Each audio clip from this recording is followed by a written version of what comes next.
Angel ফসিলো লোকটি খর্বাকৃতির, চোখের মণি ঈষৎ সবুজাভ। দলের কাছে সে বিড়াল ফসিলো নামে পরিচিত। বিড়ালের একটি গুণ তার আছে, সে অসম্ভব ধূর্ত। মাফিয়াদের মধ্যে নিম্ন শ্রেণীর বুদ্ধিবৃত্তির লোকজনই বেশি, এরকম ধূর্তের সংখ্যা কম।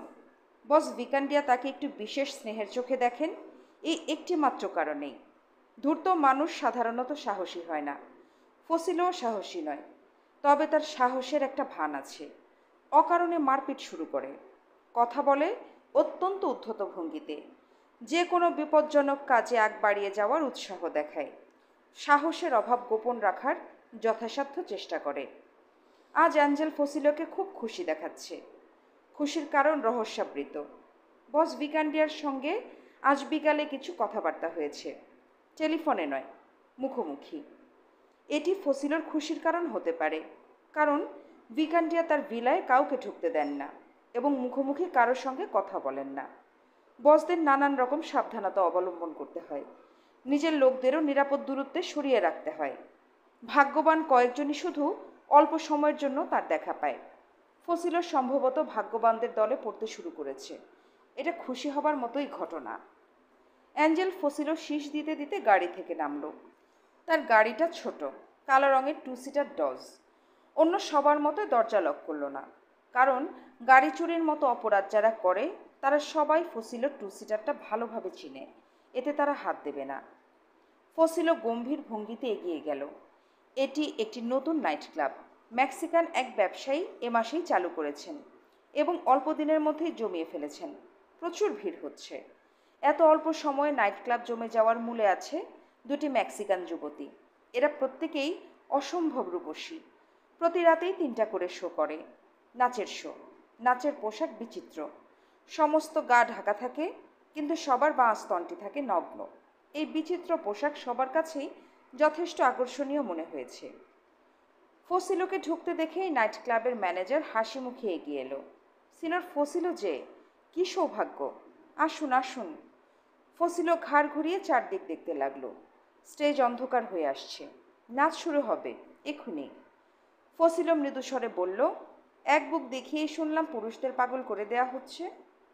হ্যাঁ হ্যাঁ সিনিয়র, দুটো খুলে দিলে কি আর রহস্য থাকে? সব রহস্যই হচ্ছে অর্ধেকে। এখন বলেন, কি দিয়ে আপনার সেবা করতে পারি? আমি কোথায় থাকি জানেন? জানবো না? কি বলেন? ফমি ভিলায়। ঠিক বলেছি তো? ঠিক। ওইখানে আপনাদের নাচের মেয়েদের একজনকে আজ রাতে পাঠাবেন। কিন্তু সিনিয়র, ওরা ঠিক ওই ধরনের কাজ করে না। ওরা আসলে নাচতেই এসেছে, ভদ্র পরিবারের মেয়ে সিনিয়র। আপনার শো শেষ হয় কয়টায়? এই ধরেন 2টোয়, কোনো কোনো রাতে 3টাও বেজে যায়। ঠিক আছে, 3টার পরেই পাঠাবেন। ফসিলো তার সবুজ চোখ দিয়ে অন্যরকম ভঙ্গিতে তাকালো ম্যানেজারের দিকে। ম্যানেজার সঙ্গে সঙ্গে বলল, ঠিক আছে ঠিক আছে, নিয়ম থাকেই ভাঙার জন্য। এখন বলুন কোনটিকে পাঠাবো? ভালো মতো দেখে শুনে বলুন, দেখার সময় নেই আমার। যেটা সবচেয়ে রোগা সেটাকে পাঠাবেন, রোগা মেয়েই আমার পছন্দ। কিছু পান করবেন না? খুব ভালো সেরি আছে। না। লক্ষ্য রাখবেন আমাদের দিকে সিনিয়র, আপনাদের ভরসাতেই বিজনেস চালু করা। ফসিলো বেরিয়ে এলো। রাত প্রায় 11টা বাজে। বাড়ি ফেরার আগে ঘন্টা 2 জুয়া খেলা যেতে পারে। ভাগ্য খুলতে শুরু করেছে কিনা তা জুয়ার টেবিলে না বসা পর্যন্ত বলা যাবে না। মিরান্ডা একটি ভালো জুয়ার আসর বসে। ফসিলো গাড়ির দরজা বন্ধ করে চাবির জন্য পকেটে হাত দিতে অনুভব করলো তার ঘাড়ের কাছে ধাতব কিছু একটা লেগে আছে। কাঠ হয়ে বসে রইল ফসিলো। পেছন থেকে ভারী গলায় কেউ একজন বলল, যেভাবে বসে আছো ঠিক সেভাবেই বসে থাকো, এক চুলও নড়বে না। ফসিলো নড়ল না। ঘাড়ের পেছনে রিভলভারের নল লেগে থাকলে এমনিতেই নড়াচড়া বন্ধ হয়ে যায়। আমি যা বলবো ঠিক তাই করবে। গাড়ি স্টার্ট দাও। ফসিলো গাড়ি স্টার্ট দিল। মিলান বুলেভারের দিকে এগিয়ে যাও। রোড নাম্বার 12 দিয়ে এক্সিট নেবে। তোমার পেছনে যেটা ধরে আছি তার নাম বেরেটা 32। দেখতে দেখতে গাড়ি 12 নম্বর রোডে গিয়ে হাইওয়েতে এক্সিট নিল। ফসিলো মৃদস্বরা বলল, তুমি যা করছো তার ফলাফল সম্পর্কে তোমার ধারণা নেই সম্ভবত। তুমি বোধহয় জানো না আমি কে। তুমি অ্যাঞ্জেলো ফসিলো, বন্ধুরা তোমাকে বিড়াল ফসিলো বলে। ফসিলোর কপালে বিন্দু বিন্দু ঘাম জমল। হাত পা কেমন যেন ঠান্ডা হয়ে আসছে। ফসিলো বুঝতে পারছে না লোকটি কি চায়। তার উদ্দেশ্য কী? সে বসেছে এমনভাবে যে রিয়ার ভিউ মিররে তাকে ঠিক দেখা যাচ্ছে না। গলার স্বর শুনে মনে হচ্ছে বিদেশি, একটু টেনে টেনে কথা বলছে। সেন্ট জেনিংসে এক্সিট নেবে। ফসিলো সেন্ট জেনিংসে এক্সিট নিল। শেষ পর্যন্ত গাড়ি থামলো একটা পুরনো একতলা বাড়ির সামনে। কোথায় এসেছে ফসিলো মনে রাখতে চেষ্টা করছে। বাড়িটি হালকা হলুদ রঙের, টালির ছাদ, অনেকখানি জায়গা আছে সামনে। এসব খুঁটিনাটি লক্ষ্য করে লাভ কী? ফসিলোর মনে হলো এ বাড়ি থেকে সে আর কোনোদিন ফিরে যেতে পারবে না। নাইট ক্লাবের মেয়েটা হয়তো তার বাড়িতে গিয়ে বসে থাকবে। রোগা একটি মেয়ে, যার বয়স খুবই কম, হয়তো 16-17। ফসিলো বলল, তুমি কি চাও? লোকটি শীতল স্বরে বলল, বিশেষ কিছু না, কয়েকটা প্রশ্ন করব। অ্যাঞ্জেলো কোনো প্রশ্নের জবাব দেয় না। সেটা দেখা যাবে। শুয়োরের বাচ্চাদের কি করে শায়েস্তা করতে হয় তাও আমরা জানি, জানলেই ভালো। কথা শেষ হবার আগেই ফসিলোর মাথায় প্রচণ্ড শব্দে রিভলভারের হাতল দিয়ে আঘাত করা হলো। ব্যথা বোধ হবার আগেই ফসিলোর চারিদিক অন্ধকার হয়ে গেল। জ্ঞান হলো অল্পক্ষণের মধ্যেই। চোখ মেলে দেখল নাইলন কর্ড দিয়ে তাকে শক্ত করে বাঁধা হয়েছে চেয়ারের সঙ্গে। সামনেই একটা কাঠের টেবিল।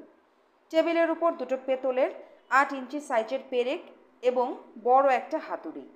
চেয়ারের উল্টো দিকে যে বসে আছে, ফসিলো তাকে চিনতে পারল। এই লোকটিকে সে আগে দেখেছে। 12 বছরের সেই মেয়েটির বডিগার্ড ছিল। ফসিলো, আমাকে চিনতে পারছো? ফসিলো জবাব দিল না। নিশ্চয়ই আশা করনি তোমার সঙ্গে আবার আমার দেখা হবে। কি চাও তুমি? বলেছি তো, কয়েকটা প্রশ্ন করব। প্রশ্ন জিজ্ঞেস করে কোনো লাভ নেই। অ্যাঞ্জেলো ফসিলোর মুখ থেকে কেউ কখনো কিছু বার করতে পারে না। চেষ্টা করতে তো দোষ নেই, কি বলো? ফসিলো জবাব দিল না। সে দ্রুত নিজের অবস্থাটা বুঝে নিতে চেষ্টা করছে। সামনে বসে থাকা লোকটা কথা বলছে নিরুত্তাপ ভঙ্গিতে। এমন একটা ব্যাপার ঘটছে, কিন্তু তার মধ্যে কোনো রকম উত্তেজনা নেই। ফসিলো, এই পেতলের পেরেকটি দেখতে পাচ্ছ? এই পেরেকটি এখন আমি তোমার হাতের তালুতে ঢুকিয়ে দিব। তারপর প্রশ্ন শুরু করব। এক একটা প্রশ্ন করার পর 10 সেকেন্ড সময় দিব। 10 সেকেন্ডের মধ্যে উত্তর না পাওয়া গেলে এক একটি করে আঙুল কেটে ফেলব। ফসিলো নিজের কানকে ঠিক বিশ্বাস করতে পারছে না। এইসব কি সত্যি সত্যি ঘটছে, নাকি কোনো দুঃস্বপ্ন? ফসিলো কিছু বুঝে ওঠার আগেই লোকটা তার বাঁ হাত টেবিলের ওপর টেনে এনে মুহূর্তের মধ্যে পেরেক বসিয়ে দিল। হাত গেঁথে গেল টেবিলের সাথে। ফসিলো শুধু দেখল একটা হাতুড়ি দ্রুত নেমে আসছে। পরক্ষণেই অকল্পনীয় ব্যথা, যেন কেউ হ্যাঁচকা টান দিয়ে হাত ছিঁড়ে নিয়েছে। ফসিলো জ্ঞান হারালো। ফসিলোর জ্ঞান ফিরতে সময় লাগলো। তার অবস্থা ঘোর লাগা মানুষের মতো। এসব কি সত্যি সত্যি ঘটছে? হাত কি সত্যি সত্যি পেরেক দিয়ে লাগিয়ে দেওয়া হয়েছে টেবিলে? ফুলে ওঠা হাত, ওপরে জমে থাকা চাপ চাপ রক্ত দেখেও বিশ্বাস হতে চায় না। শুধু যখন একটু হালকা নাড়াচাড়াতেই অকল্পনীয় একটা ব্যথা সমস্ত শরীরে ছড়িয়ে পড়ে, তখনই মনে হয় এটি সত্যি সত্যিই ঘটছে। সামনের টেবিলে বসে থাকা লোকটি নির্বিকার ভঙ্গিতে সিগারেট টানছে, যেন কিছুই হয়নি। লোকটির হাতে নোটবই আর কলম। ফসিলো, তোমাকে এখন প্রশ্ন করতে শুরু করব। মনে রাখবে, প্রশ্ন করার ঠিক 10 সেকেন্ডের মধ্যে উত্তর চাই। প্রথম প্রশ্ন, অ্যানিকে কিডন্যাপ করার জন্য কে পাঠিয়েছিল তোমাদের? বস ভিকান্ডিয়া। তোমরা কজন ছিলে? 5 জন। 2 জনকে তুমি মেরে ফেলেছিলে। যে 3 জন বেঁচে আছে তাদের একজন তুমি। বাকি 2 জনকে? উইলি ও নিওরো। ওদেরকে কোথায় গেলে পাওয়া যাবে? ফসিলো 4টি ঠিকানা বলল। কখন গেলে ওদের পাওয়া যাবে তাও বলল। ওদের সঙ্গে কী সব অস্ত্রশস্ত্র থাকে তাও বলল। ওই মেয়েটিকে কি তুমি রেপ করেছিলে? ফসিলো হ্যাঁ সূচক মাথা নাড়ল। কবার? ফসিলো উত্তর দিল না। বলো কবার? বেশ কয়েকবার। তোমার সঙ্গীরাও? হ্যাঁ। এরকম করার নির্দেশ ছিল তোমাদের ওপর? না, আসলে সমস্ত ব্যাপারটাই এলোমেলো হয়ে গেছে। র্যানসমের টাকার ব্যাপারে কী সব ঝামেলা হয়েছে। মেয়েটাকে বেশ কিছুদিন রাখতে হলো। এর মধ্যে এতরা একদিন ওকে রেপ করলো। আমরা ভাবলাম একবার যখন হয়েই গেছে, তার উপর মেয়েটি ছিল অসম্ভব রূপসী। মেয়েটির মৃত্যুর পর বস ভিকান্ডিয়া কী করলো? বস খুব রাগলেন। শুধুই রাগলেন? আমাদের প্রত্যেকের 30,000 লিরা করে পাওয়ার কথা ছিল, আমরা সেটা পাইনি। বলো, এখন তোমার বসের কথা বলো। কি জানতে চাও? তুমি যা জানো সব বলো। ভিকান্ডিয়াই কি এখন সবচেয়ে শক্তিশালী? হ্যাঁ। কারা ও ডানহাত? ফসিলর কথা জড়িয়ে যেতে শুরু করেছে। হাতের ব্যথা ছড়িয়ে পড়ছে সারা শরীরে। ফসিলো বলল, তুমি আমাকে নিয়ে কি করবে? মেরে ফেলবো। কিভাবে মারবে? তুমি আমার সব প্রশ্নের উত্তর দিয়েছো, কাজেই তোমাকে সামান্য করুণা করব। কিভাবে তুমি মরতে চাও বলো, সেভাবেই ব্যবস্থা করব। ফসিলো কিছু বলতে পারল না। তার মুখ দিয়ে ফেনা বেরোতে শুরু করেছে। তারও কিছুক্ষণ পর বেরেটা 32 থেকে একটা বুলেট ফসিলোর মাথার একটা বড় অংশ উড়িয়ে দিল। হ্যালো, তুমি কে? চিনতে পারছো না? আমার নাম জামশেদ। কি চাও তুমি? তোমাকে একটা খবর দিতে চাই। অ্যাঞ্জেলো ফসিলোকে চেনো? এতরা জবাব দিল না। ওকে মেরে ফেলা হয়েছে। আমাকে এসব শোনাচ্ছ কেন? ভাবলাম তোমার কাছে খবরটা ইন্টারেস্টিং মনে হতে পারে। তাছাড়াও আমি আরেকটা জিনিস জানতে চাই। অ্যানির কিডন্যাপিংয়ের পরিকল্পনাটা কি তোমার? এতরা টেলিফোন নামিয়ে রাখলো। সে ভেবেছিল আবার রিং হবে, কিন্তু কেউ রিং করলো না। শুধু দুপুরবেলা মায়ের টেলিফোন এলো। এতরা, ওই স্বপ্নটা আমি আবার দেখেছি। কী স্বপ্ন? ওই যে তুমি একটা রাস্তা দিয়ে উলঙ্গ হয়ে দৌড়াচ্ছ, আর তোমার পেছনে পেছনে একজন লোক ভোজালি নিয়ে ছুটে আসছে। ও, তুমি কি কোনো ঝামেলায় জড়িয়ে পড়েছ? না। চার্চে যাবার কথা মনে আছে? আছে আছে। এতরা টেলিফোন নামিয়ে রাখলো। রিনালো পুলিশের হোমিসাইডের লোক। অনেক ধরনের বিকৃত মৃতদেহ তার দেখে অভ্যাস আছে। তবু ফসিলোর লাশের সামনে সে ভ্রু কুঁচকে দীর্ঘ সময় দাঁড়িয়ে রইল। খুনটা করা হয়েছে অত্যন্ত ঠান্ডা মাথায়। হাতের তালুতে পেরেক বসিয়ে দেবার ব্যাপারটি তাকে ভাবাচ্ছে। মাফিয়াদের দলগত বিরোধ শুরু হলে মন্দ হয় না। নিজেরা নিজেরা খুনোখুনি করে মরুক, কিন্তু ব্যাপারটা সেরকম নাও হতে পারে। ফসিলোর হাতে বসানো পেরেক দেখে মনে হচ্ছে কেউ তার কাছ থেকে কথা আদায় করতে চেয়েছে। কিন্তু ফসিলো এমন কোনো ব্যক্তি নয় যার কাছে মূল্যবান খবর আছে। সে বিকান্ডিয়ার একজন অনুগত ভৃত্য মাত্র। রিনালো নোটবই খুলে দুটো পয়েন্ট লিখে রাখল। 1, পেট্রোল পুলিশকে সতর্ক করে দিতে হবে। যদি এই খুনটা মাফিয়াদের দলগত বিরোধ থেকে হয়ে থাকে, তাহলে অল্প সময়ের মধ্যে বেশ কিছু খুনোখুনি হবে। 2, ভিকান্ডিয়ার কাছে এখন থেকে যত টেলিফোন আসবে ও যাবে, সবগুলি পরীক্ষা করে দেখতে হবে। এটা খুব জরুরি। দলের কেউ মারা পড়লে বসদের টেলিফোনের সংখ্যা খুব বেড়ে যায়। অধিকাংশ কলই হয় অর্থহীন, তবু তার মধ্যে অনেক ধরনের খবরাখবর থাকে। রিনালো সন্ধ্যার দিকে ভিকান্ডিয়ার ভিলায় একটা টেলিফোন করলো। রিনালোকে জানানো হলো ভিকান্ডিয়া ঘরে নেই। কোথায় আছে তাও জানা নেই। রিনালো বলল, আমি হোমিসাইডের একজন ইন্সপেক্টর। আমার নাম রিনালো। ও, আপনি? ধরুন, দেখি উনি আছেন কি না। ভিকান্ডিয়ার মধুর গলা পাওয়া গেল সঙ্গে সঙ্গে। কে বলছেন? আমি রিনালো, হোমিসাইড ইন্সপেক্টর। বড়ই আনন্দিত হলাম। কিছু কি করতে পারি আপনার জন্য? ফসিলো মারা গেছে, শুনেছেন? কোন ফসিলো? অ্যাঞ্জেলো ফসিলো। মারা গেছে? আহা, মৃত্যু বড় কুৎসিত জিনিস, মিস্টার রিনালো। তা ঠিক। খবরটা কি আপনি আমার কাছ থেকেই প্রথম শুনলেন, না আগেই শুনেছেন? আগেই শুনেছি। ভিকান্ডিয়া, আপনি কি এই ধরনের আরও মৃত্যুর আশঙ্কা করছেন? মৃত্যু একটি বাজে ব্যাপার মিস্টার রিনালো, কিন্তু আমরা সবাই মারা যাই, তাই নয় কি? আপনি আমার কথার জবাব দেননি। এই ধরনের আরও মৃত্যুর আশঙ্কা করছেন কি? আশা ও আশঙ্কা, এই দুটো জিনিস নিয়ে তো আমরা সবাই বেঁচে থাকি। রিনালো টেলিফোন নামিয়ে রাখলো। এই ধরনের কথাবার্তা চালিয়ে যাওয়া মুশকিল। এদিক দিয়ে ক্যান্টারেলার কথাবার্তা সহজ স্বাভাবিক, বাড়তি দার্শনিকতা নেই। প্রশ্নের জবাব দিতে কোনো রকম দ্বিধা নেই। ক্যান্টারেলা, এই ধরনের হত্যাকাণ্ড কি আরও হবে? মনে হয় না মিস্টার রিনালো। এটি দলগত কোনো বিরোধ নয়। আপনি কি এই ব্যাপারে পুরোপুরি নিশ্চিত? মোটামুটিভাবে নিশ্চিত। বস ভিকান্ডিয়ার বয়স হয়েছে। তিনি এখন সব রকম বিরোধ এড়িয়ে চলেন। কারোর সঙ্গেই তার কোনো বিরোধ নেই বলতে চান? বিরোধ নেই তা নয়, তবে যে কটা বড় ফ্যামিলি এখন আছে, তাদের সবার সঙ্গে তার সম্পর্ক ভালো। তাহলে আপনার ধারণা এই ধরনের হত্যাকাণ্ডের সঙ্গে বড় ফ্যামিলির স্বার্থ জড়িত নয়? সেরকমই ধারণা। অবশ্য আমার ধারণা ভুলও হতে পারে। আচ্ছা, ঠিক আছে। আর কিছু জিজ্ঞেস করবার নেই আপনার? আপাতত না। ভালো কথা। মেয়ে মানুষের ব্যাপারে আপনার উৎসাহ আছে? আমার জানা মতে কয়েকটি মেয়ে আছে। সঙ্গিনী হিসেবে ওদের তুলনা নেই। ভারতীয় মেয়ে, জানেন তো? ভারতীয় মেয়েরা কেমন মধুর স্বভাবের হয়। এসব বিষয়ে আমার তেমন কোনো উৎসাহ নেই। বলেন কি? পুলিশে চাকরি করলেই যে একেবারে শুষ্কং কাষ্ঠং হতে হবে এমন তো কোনো কারণ নেই। তাছাড়া যেসব মেয়েদের কথা বলছি ওরা লাইসেন্সড গার্লস, বেআইনি কোনো ব্যাপার না। রিনালো টেলিফোন নামিয়ে রাখলো। একজন পুলিশ অফিসারের সঙ্গে এই জাতীয় কথাবার্তা বলার ব্যাপারে ওদের কোনো দ্বিধা সংকোচ নেই, এটাই আশ্চর্য। তার চেয়েও বড় আশ্চর্য, এদের বিরুদ্ধে কোনো অভিযোগ দাঁড় করানো যায় না। কেউ ওদের বিরুদ্ধে সাক্ষী দিবে না, প্রমাণ জোগাড় করা যাবে না। এরা আইনের ধরাছোঁয়ার বাইরের একটা সম্প্রদায়ে পরিণত হয়েছে। রিনালো ছোট্ট একটা নিঃশ্বাস ফেলল। মেয়েটির নাম নিমো। বয়স 17-18 হবে, কিন্তু দেখায় আরও কম। রাত 10টার মতো বাজে। এমন কিছু রাত নয়, কিন্তু চারিদিক চুপচাপ হয়ে আছে। অঞ্চলটি শহরের উপকণ্ঠে, লোক চলাচল কম।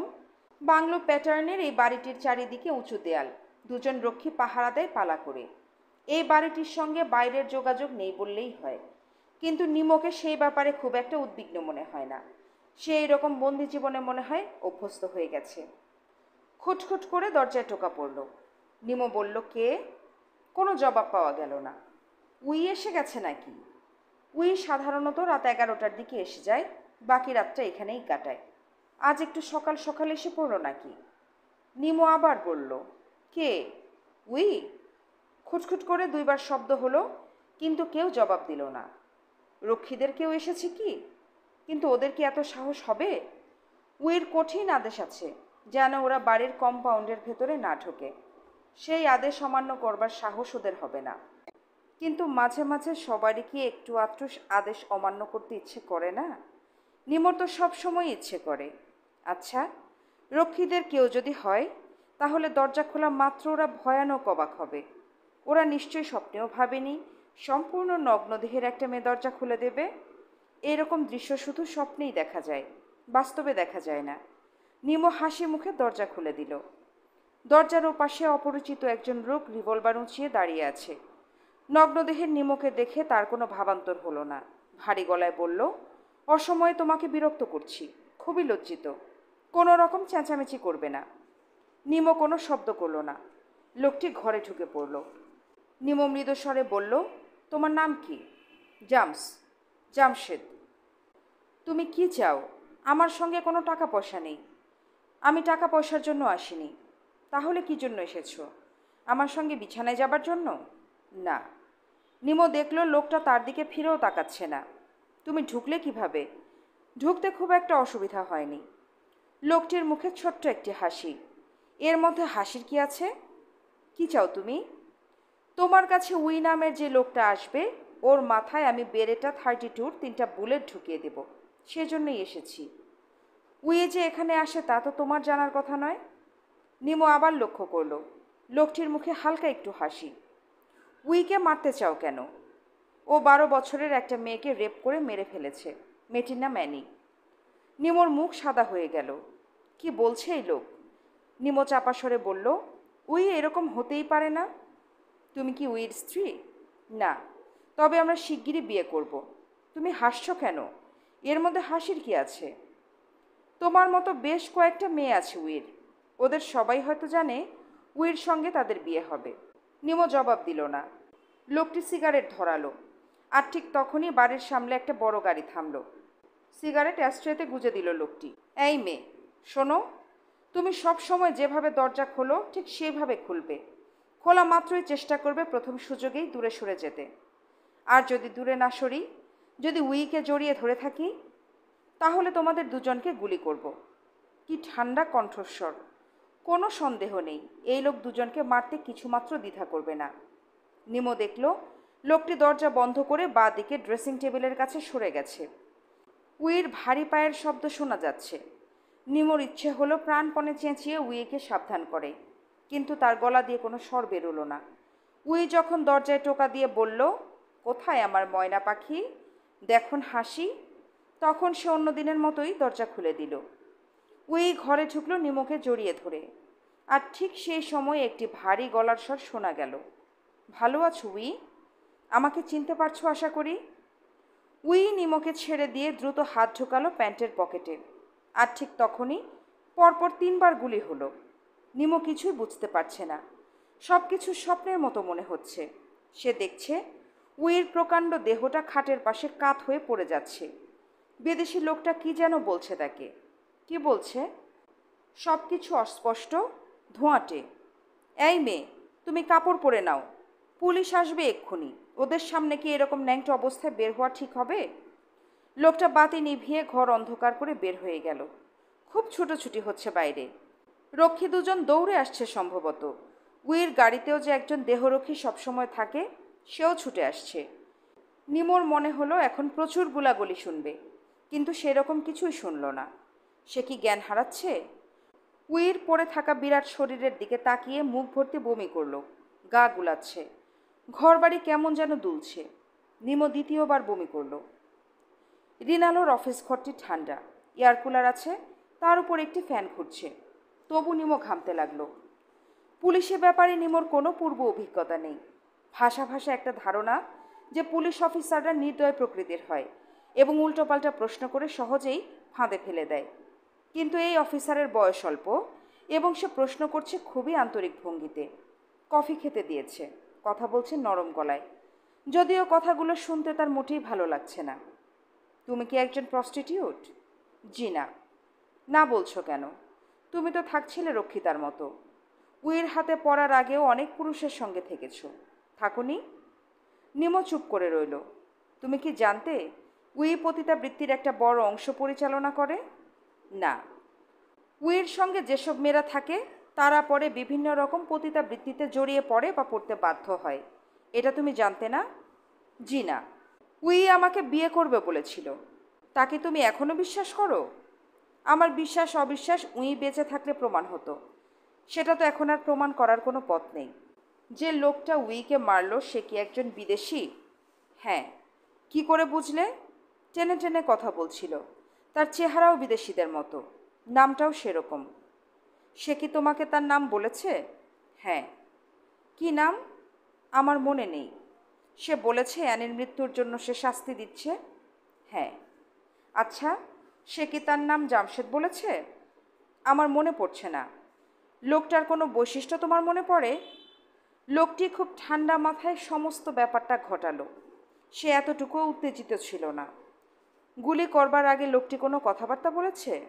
বলেছে, কিন্তু আমার মনে নেই। এই জাতীয় হত্যাকাণ্ড সে আরও ঘটাবে এরকম কিছু কি বলেছে? আমার মনে পড়ছে না। কফি খাও, কফি ঠান্ডা হয়ে যাচ্ছে। নিমো কফিতে চুমুক না দিয়ে কপালের ঘাম মুছল। ভিকি খবরের কাগজের প্রথম পাতায় ছাপা খবরটার অর্থ ঠিক বুঝতে পারল না। তাকে দ্বিতীয়বার খবরটি পড়তে হলো। শিরোনাম হচ্ছে একক যুদ্ধ। অসীম সাহসী একজন প্রৌঢ় যার নাম জামশেদ। সে একাকে যুদ্ধ ঘোষণা করেছে এমন সব অপরাধীর বিরুদ্ধে যাদেরকে পুলিশ কিছুই বলে না বা বলার ক্ষমতা রাখে না। বেশ বড় খবর। সেখানে অ্যানির মৃত্যুর প্রসঙ্গও আছে এবং ভয়ঙ্কর দুজন অপরাধী যারা অল্প কিছু দিনের ভেতর মারা গেল তাদের কথাও আছে। নিমো নামের মেয়েটার একটা ক্ষুদ্র সাক্ষাৎকারও আছে। ভিকি দীর্ঘ সময় চুপচাপ বসে রইল চেয়ারে। আজ ছুটির দিন। রুনকে নিয়ে তার বেল্যান্ডে যাবার কথা। সেখানে একটি ছোট্ট কটেজ ভাড়া নেওয়া হয়েছে। কিন্তু ভিকির আর যেতে ইচ্ছা করছিল না। ইচ্ছা করছিল রুনকে পাশে বসিয়ে অ্যানির পুরনো দিনের ছবিগুলো দেখে, কিংবা কবরখানায় গিয়ে অ্যানির ছোট্ট কবরটিতে কিছু ফুল দিয়ে আসে। ফুলের সঙ্গে থাকবে এই খবরের কাগজটি, যেখানে অনাত্মীয় একজন বিদেশির কথা আছে, যে ছোট্ট অ্যানির ভালোবাসার উত্তর দিতে মাথা উঁচু করে দাঁড়িয়েছে। ভিকির চোখ দিয়ে টপ টপ করে জল পড়তে লাগলো। রুন ঘরে ঢুকে অবাক হয়ে বলল, কি হয়েছে?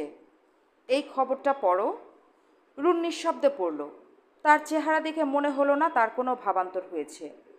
ভিকি মৃদু কণ্ঠে বলল, বেল্যান্ডে যাবে আজ? না। কি করবে? সিমেট্রিতে যাবে? না। বলেই অনেক দিন পর গভীর ভালোবাসায় রুন তার স্বামীকে জড়িয়ে ধরল।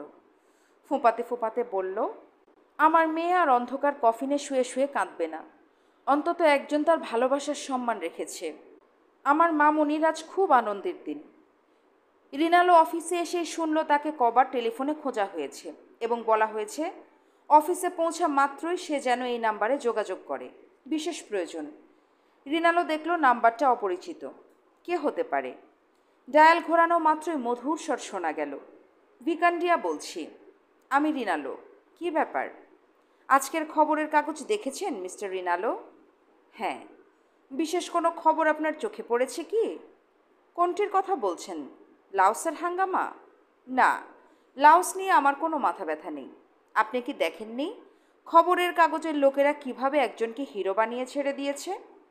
জামশেদের কথা বলছেন? হ্যাঁ, দেখেছি। কিন্তু এ ব্যাপারে আমাকে টেলিফোন করবার কারণটা ঠিক ধরতে পারছি না। আপনার কি মনে হচ্ছে না ব্যাপারটা নিয়ে একটু বেশি বাড়াবাড়ি করা হচ্ছে?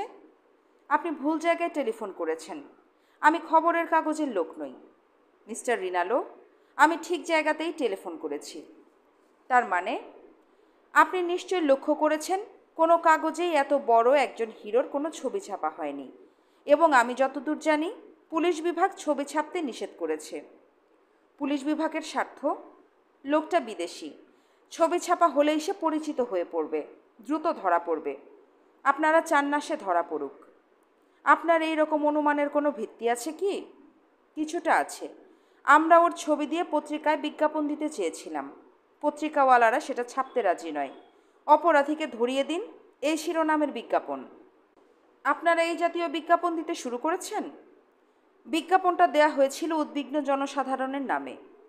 ও, তাই বুঝি? হ্যাঁ মিস্টার রিনালো, আমরাও জনগণ, ট্যাক্স দিয়ে বসবাস করছি। মিস্টার ভিকান্ডিয়া, বলুন। আমার কেন জানি ধারণা হচ্ছে এই একটা লোকের জন্য আপনারা কিছুটা বিচলিত হয়েছেন। মোটেই না।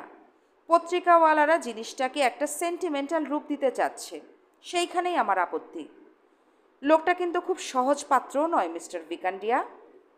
আড়াল থেকে গুলি করার মধ্যে কোনো বাহাদুরি দেখি না। বাহাদুরি দেখানোর তার কোনো ইচ্ছাও বোধ করি নেই। ভালো কথা, আপনি এখনও হয়তো খবর পাননি, নিওরোর মৃতদেহ পাওয়া গেছে। কি বলছেন? নিওরো, যে অ্যানির কিডন্যাপিংয়ে জড়িত ছিল, তার ডেড বডি পাওয়া গেছে। বুলেটের সাইজ দেখে মনে হয় সেটা বেরেটা 32 জাতীয় অস্ত্র থেকে এসেছে। কখন পাওয়া গেছে ডেড বডি? অল্প কিছুক্ষণ আগে, ঘণ্টাখানেক হবে। বস ভিকান্ডিয়া দীর্ঘ সময় চুপ থেকে বলল, আপনাকে খুব খুশি মনে হচ্ছে। পুলিশের লোক সহজে খুশি হয় না, অখুশিও হয় না। জামশেদকে ধরবার কি ব্যবস্থা নেওয়া হয়েছে?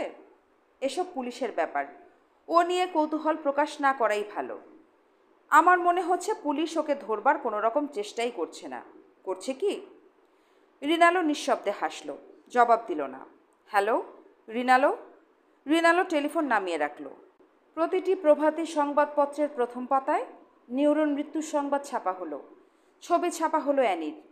অ্যানির হত্যাকাণ্ড ও মৃত্যুর সঙ্গে জড়িত ব্যক্তিরা কিভাবে সাজা পাচ্ছে সেই বিবরণ লেখা হলো। শুধুমাত্র জামশেদের কোনো ছবি নেই, তার চেহারার কোনো বিবরণও নেই। একটি পত্রিকার পোস্ট এডিটোরিয়াল লেখা হলো জামশেদকে নিয়ে। সম্পাদক লিখলেন, আমরা আইন নিজের হাতে তুলে নেওয়া কখনো সমর্থন করি না। যারা আইন নিজের হাতে নেয় তারা আমাদের কাছে অপরাধী। কিন্তু যখন দেখি বিচারের বাণী নীরবে কাঁদে, আইন অপরাধীদের স্পর্শ করে না, তখন ব্যথিত হই। সে সময় কোনো সাহসী মানুষ যদি আইন নিজের হাতে তুলে নেয়, তখন তাকে সমর্থন না করলেও এক ধরনের শ্রদ্ধা ও মমতা বোধ করি তার জন্য। সেও অপরাধী, কিন্তু অপরাধী হলেও তাকে ঘৃণা করতে আমাদের বিবেক সায় দেয় না। আমরা আশা করছি আমাদের জীর্ণ পুলিশ বাহিনী জামশেদের ঘটনা থেকে একটি বড় শিক্ষা গ্রহণ করবেন। তাদের ভবিষ্যৎ কর্মধারা এরকম হবে যেন আমাদেরকে অপরাধীদের উপর আস্থা স্থাপন করতে না হয়।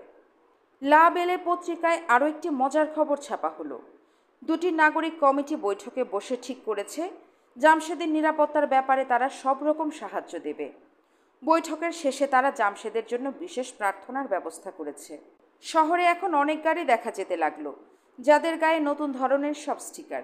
জামশেদ, আমরা আছি তোমার সাথে, তুমি চালিয়ে যাও জামশেদ। এই গাড়িটিতে জামশেদের জন্য একটি আসন আছে।